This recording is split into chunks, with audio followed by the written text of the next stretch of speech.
Une rencontre a eu lieu entre le président du parti Team, Marc Aravalman, et le chef d'État par intérim, Riv Rakoutvao, de quoi amener de nombreux acteurs sociopolitiques, à l'instar de la société civile, à s'interroger sur le but de cette réunion.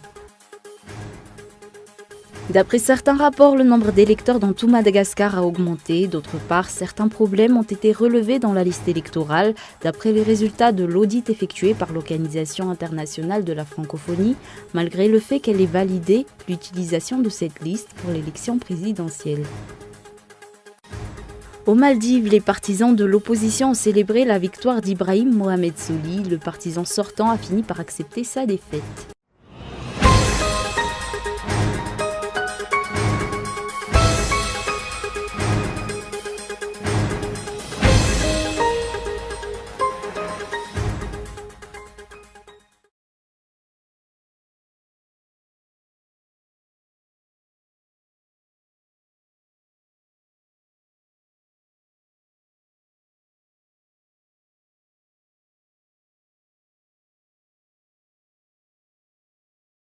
Bonsoir et bienvenue dans ce journal. Aujourd'hui, à la une de l'actualité, une rencontre a eu lieu entre le président du parti Team et le chef d'État par intérim, Riv Rakoutvao.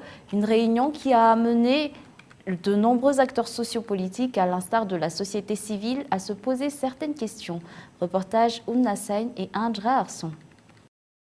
Ces images ont été filmées samedi dernier vers 19 h au Palais d'Ambutsruich, où une rencontre a été organisée entre le président du parti Team, Marc Aravalman, et le chef d'État par intérim, Riv Rakoutvao. Jusqu'à ce jour, aucun détail de cette réunion n'a été rendu public. Beaucoup se sont posé des questions sur cette rencontre et certains craignent une stratégie pour engendrer une crise avant, pendant et après les élections. Et d'autres pensent que ces deux partis veulent unir leurs forces pour faire face à cette élection. Pour des membres de la société civile, cette rencontre signifie un ralliement, en échange du retour de Marc Aravalman à nos pays en 2013. C'est ce que nous croyons dans l'entretien ou l'entrevue entre les anciens trois chefs d'État. C'était dans le week-end, dans le palais d'Ambutsruich. On craint qu'il y a un accord occulte pour telle alliance ou pour tel pas à l'issue de l'élection. Nous, en tant que représentants de la société civile malgache, statut consultatif spécial auprès de l'Écosse des Nations Unies, nous interpellons tous les responsables pour qu'il y ait le respect, fortement respect des cadres juridiques, commençons par la Constitution jusqu'au décret ou aux autorités ministérielles. Parce que le respect de tout ce cadre juridique-là nous mène à l'état de droit, nous mène au respect des intérêts communs. Pas respect en tant que tel calcul politique, pas respect en tant que tel intérêt personnel, mais c'est seulement l'intérêt suprême de la nation malgache. Pour les politiciens, il s'agit là d'un non-respect de la population.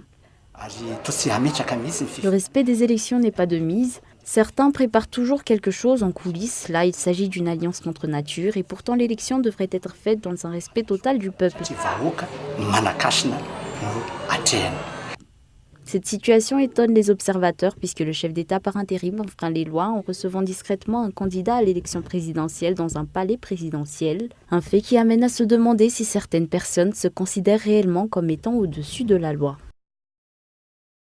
Toujours dans l'actualité politique, d'après certains rapports, le nombre d'électeurs dans tout Madagascar a augmenté. D'autre part, certains problèmes ont été relevés dans la liste électorale, d'après les résultats de l'audit effectué par l'Organisation internationale de la francophonie, malgré le fait qu'elle ait validé l'utilisation de cette liste pour l'élection présidentielle. Miant Rangianev. Une élection présidentielle transparente dépend en grande partie de la liste électorale. D'après les rapports publiés, le nombre d'électeurs a augmenté dans presque toutes les régions de la Grande Île. Cette hausse a été particulièrement élevée dans 3 régions. Dans la région d'Anjouy, une augmentation de 54,69% des électeurs a été notée, le nombre d'électeurs étant passé de 203 004 en 2013 à 314 031 cette année. Dans la région d'Iouroumbé, la hausse est de 50,10%. Les électeurs étant passés de 102 307 en 2013 à 153 566 cette année. Une hausse considérable de 42,23% a également été notée dans la région d'Atsimonjefan, où le nombre d'électeurs est passé à 551 837 cette année, s'il était à 387 980 lors de la dernière élection présidentielle. Selon le président de la Commission électorale nationale indépendante, cette hausse est due à la campagne effectuée pour inciter les citoyens à s'inscrire à la liste électorale. Dans ces secteurs, il y a eu beaucoup de personnes qui n'ont jamais été inscrites sur la liste électorale et après une campagne intensive pour les inciter à le faire, il est normal que ce chiffre ait augmenté. Il faut juste voir et s'assurer qu'il n'y a aucune manœuvre frauduleuse dans l'utilisation de cette liste. Mais partout dans le monde, une liste électorale contient toujours des erreurs. Cette liste électorale est source d'appréhension des électeurs au cours de l'audit effectué par l'Organisation internationale de la francophonie sur demande de la CENI. Cette organisation a déclaré que des anomalies ont été notées sur cette liste. L'OIF a de ce fait émis quelques recommandations. Nous avons constaté quelques faiblesses. Il faut le dire, nous avons mené des investigations en profondeur. Et nous avons vu qu'en fait, il y avait une trentaine d'électeurs mineurs. Comme la loi est claire là-dessus, ils ne doivent pas voter le jour du scrutin, le 7 novembre. Ensuite, la deuxième faiblesse que nous avons relevée, là, avec beaucoup d'investigations, c'est la présence d'une douzaine de milliers d'inscriptions multiples.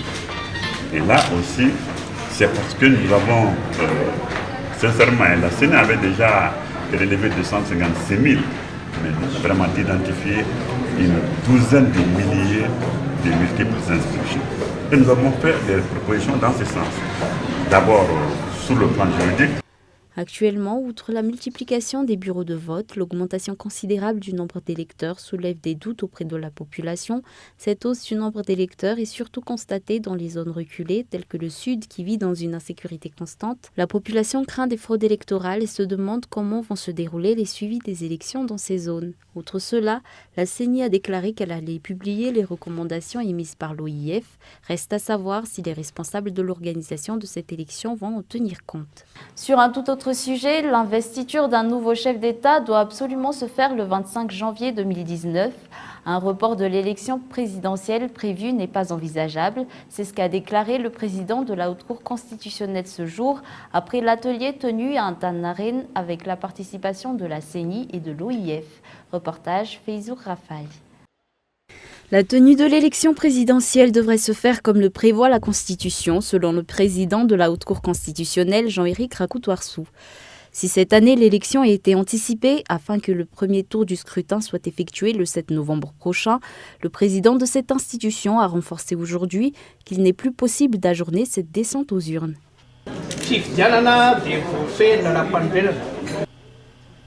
L'élection est prévue par la Constitution. L'inauguration du prochain président de la République doit se faire le 25 janvier 2019 et les dates prévues par la Constitution doivent être respectées. Il est possible d'avancer ces dates, mais pas de les reporter. Nous nous vantons d'être un pays démocrate, donc il faut que nous respections la Constitution. Ce n'est pas une décision précipitée. Il y a 5 ans, l'élection présidentielle avait déjà été prévue pour cette année. La population attend cette élection. Les calculs politiques ne regardent que les politiciens.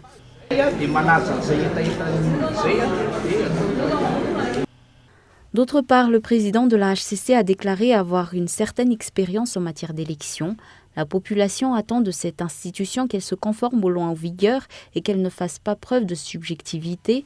Pour rappel, la HCC a été critiquée pour avoir publié des décisions qui faisaient office de décisions d'ordre politique, à l'instar de la décision numéro 18-HCC-3 du 25 mai 2018, relative à une requête en déchéance du président de la République, Radzonar Mapian, ou encore des décisions concernant les multiples violations de loi effectuées par cet ancien chef d'État au cours de son mandat, à l'instar de la nomination des premiers ministres qui se sont succédés au cours de ce régime et qui n'étaient pas conformes à l'article 54 de la Constitution, de la non-application du pacte de responsabilité, ou encore du fait que le Conseil économique, social et culturel n'ait pas été mis en place comme prévu dans l'article 105 de la Constitution.